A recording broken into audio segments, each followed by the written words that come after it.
Hey everyone, in this video we are comparing the latest premium Era 3 heavy tank Leclerc T4 that is available with the Ultimate Season Pass with one of the slightly older Era 3 premium tanks, Leopard KWS 3.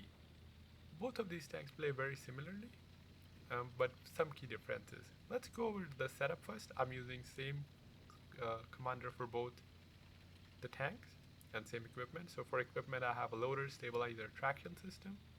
For skills I have born leader, rapid loading, steady aim, snapshot, sixth sense, safe storage, armor angling, track mechanic, and controlled impact. The same commander, I just switched between both tanks, and it's also the same for some of the other heavy tanks. So let's discuss what attributes make this tank different from the Leopard. So this tank is better gun, so better reload, better aim time, slightly better penetration, better view range. However, the key difference is the gun depression. This tank has the 8 degree of gun depression, the highest for a heavy tank that has 700 alpha. Leopard KWS has only 6, but Leopard KWS is more towards the heavier tank. It has 200 more HP and better armor. So both those tanks you have to kind of start with the sniper role because you have big gun, absolute wonderful shell velocity. But this has a more gun depression and less armor. So you still have to be more careful when engaging an enemy, as you'll get penned more easily. However, there has been changes to missiles, and we see less missile tanks currently in Era 3, so might not that much of an issue, but Cold War in general, I don't think armor matters as when 5 tanks rush into you. However, the other tank has more reliable armor. Leopard KWS also has 5% better earn rate, does have better base accuracy, but overall the gun and the mobility of Leclerc is just slightly better. Both tanks play very similarly, not much difference. If you have that tank and if you're thinking about getting this tank or not get this tank, it's up to you. Like, you won't miss out on much. However, this is an ultimate season pass tank, and getting a 17,000 premium tank for only 4,000 is an absolute steal. I got this tank, and I would recommend every time there is any tank, even if it's Cold War, World War II, my personal opinion is do not miss out on these tanks, because eventually these tanks will be available at a regular price, and I hate to see people buy it then when it's at a super discount.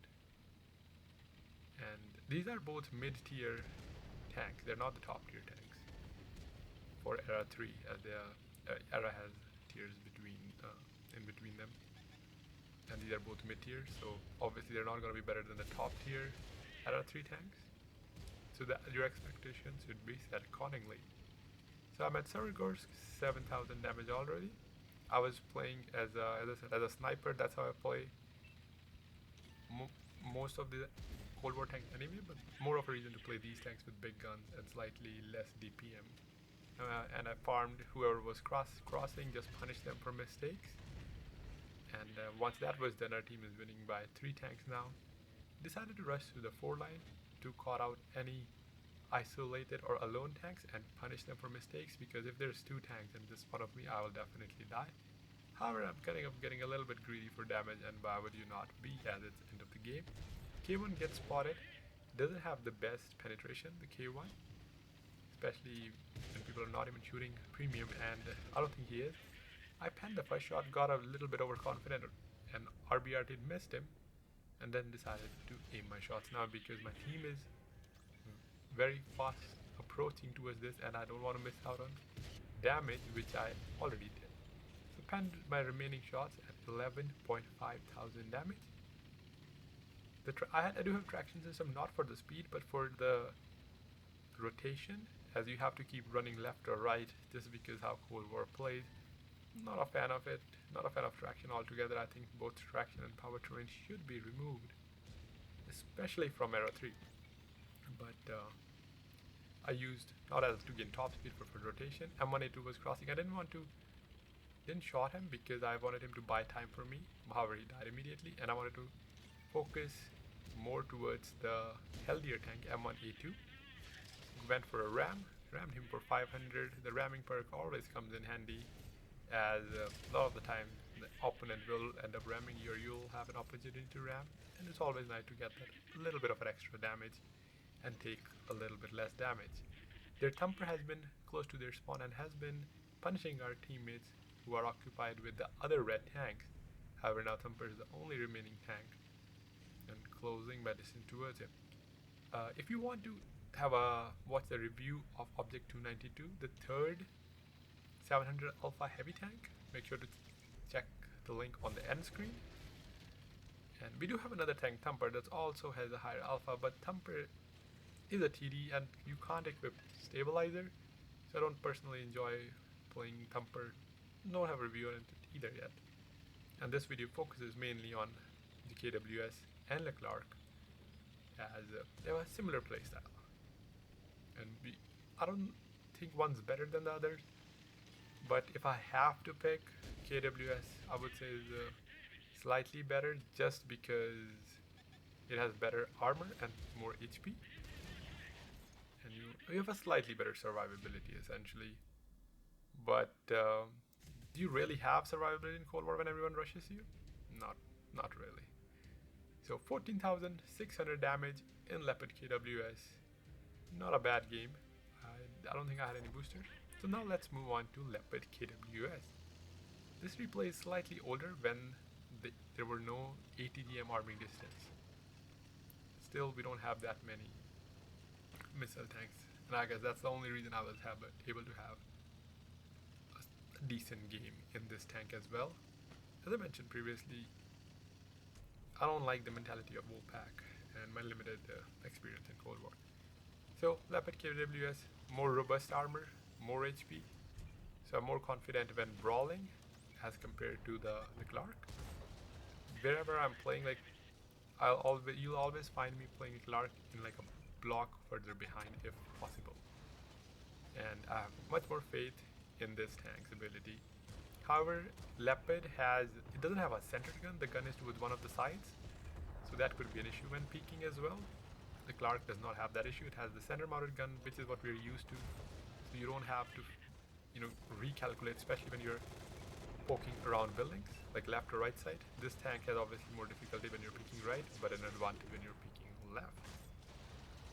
And yeah, let's get on started with the game. 2400 damage in Fisherman's Bay, playing in the middle, F3, just punishing whoever is peeking, and getting back in the cover. Our right side 8-9 light is open, but not really worried about it because as I said, I have faith in this tank's armor. I do not have, like, if I'm hull down, I'm still worried about getting pen in the Leclerc. This tank, a little bit more confident. And as I said, like, the difference is better armor on this tank versus gun depression. In short, that's what it is. So it comes down to your preferences. However, don't miss out on, if you buy the other one now, I wouldn't bother buying this tank, as the difference is minimal. And when you get a tank at 4,000, why spend more money on a similar, very, very similar tank, right? So don't miss out on the Ultimate Season Pass. BMP was pushing, put a shot into side, bringing my damage to 6,000. I do have 4 tanks in front of me. We do have a 477, who is basically immune to everyone. Does have a weak spot, but most of the players don't know about it. While they're focused on 477, I'm just farming whoever peeks, especially the ones that are peeking sideways. So put a shot into Challenger. However, Challenger isn't backing down, and that cost him his life. As I put another shot into Challenger, took him out of the game. Trying to get a shot on M1A2, do manage to pen him. However, again, this is an older replay where the shell trap existed. Now you can't pen a lot of these tanks because as soon as you shoot the opponent, or like shoot a tank, the shell shatters, it doesn't bounce. So shell trap no longer happens. As well as previously the overmatch was 3 times. If your gun caliber is more than 3 times, you'll overmatch. However, now if your gun caliber is more than 3.5 times, that's when the overmatch happens. So essentially the current state of the game The tanks have better survivability because there's no shell trap. You need more higher caliber for the overmatch mechanic, as well as now we have minimum arming distance for ATGM, which is all good for the health of Era 3. However, Era 3 is still, for my taste, too much of a chaos. Everyone just running left and right. Even if you don't make any mistakes, you might get jumped by the enemy team on your spawn, and your team might have no clue what happened, as they will be running towards the other side. But the condition now of Era 3 is better, as the changes to ATGM have also demotivated players to play missile tanks, as for obvious reasons. So at 10,000 damage, scores 10 to 8. I was hoping maybe I'll be able to hit the magic number, which is 20,000 in Era 3. Spoiler alert, I did not hit 20. Not even close to that. But 12,000 damage. Looks like our team is now closing in. I do have enough HP where I can rush, take a couple shots, and get some more damage. I hesitated a little bit, but my team didn't. They are already closing in, and I regretted my decision to not started rushing like 5 or 10 seconds sooner. And that's where I lack.